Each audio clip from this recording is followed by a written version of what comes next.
And we are starting off with health news. New York State Governor Kathy Hochul announced a $1 billion multi-year mental health plan. Our BronxNet reporter, Jonathan Calixto, has more details. Today is an exciting day for many New Yorkers as Governor Hochul announces a $1 billion budget to invest in mental health here at Albert Einstein College of Medicine.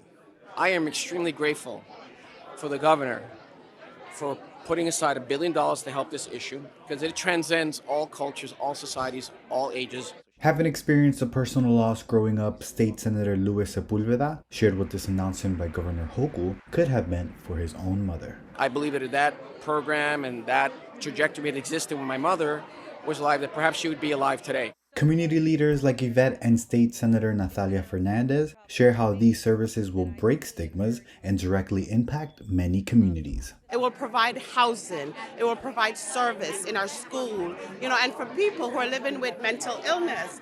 You saw that the pandemic proved that mental illness is just a fingertip away. This is really a big step in breaking the stigma about what we need to do to help those suffering from mental illness on all levels.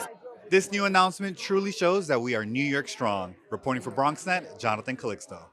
And thank you, Jonathan. In other news, the Bronx Coalition of Parks and Green Spaces is a grassroots collaboration of Bronx parks and open space groups advocating on a borough-wide level celebrated their annual Bronx Park Speak Up. Our BronxNet reporter, Chanel Thompson, has a story.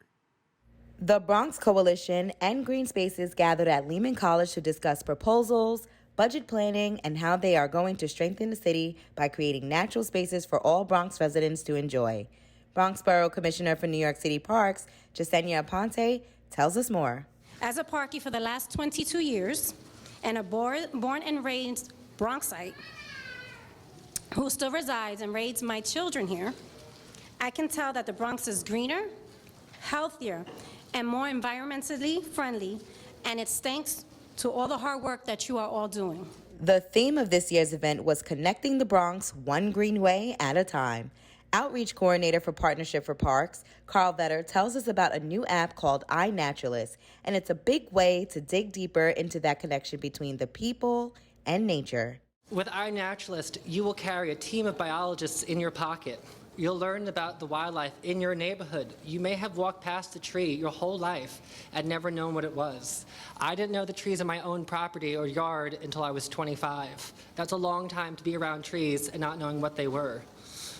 And with iNaturalist, most importantly, you document your story. You keep track of your observations. You see what you're engaging. This is a map of the Bronx as we know it.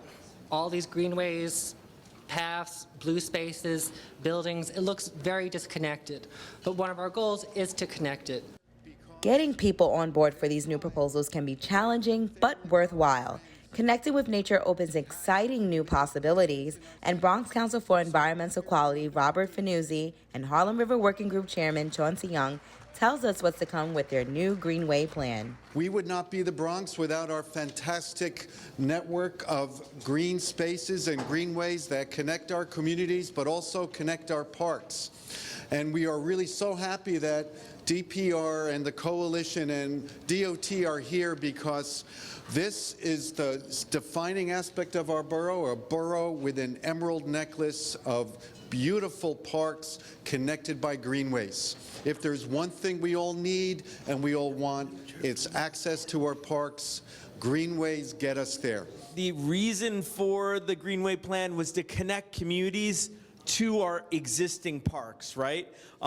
Creating that network. So the Harlem River Greenway has been a part of that visioning since the very beginning, connecting communities from the South Bronx, where there's less parks, to the North Bronx, that beautiful park in Van Cortlandt, and hopefully these networks to also connect us to the Pelham Park and our beautiful Orchard Beach. For more information on how you can attend the next meeting, you can visit their website at www.bronxspeakup.org. Reporting for BronxNet, Chanel Thompson. And thank you, Chanel. That is all the time we have for our Bronx updates. We are taking a quick break, but don't go anywhere. We'll have more open when we return.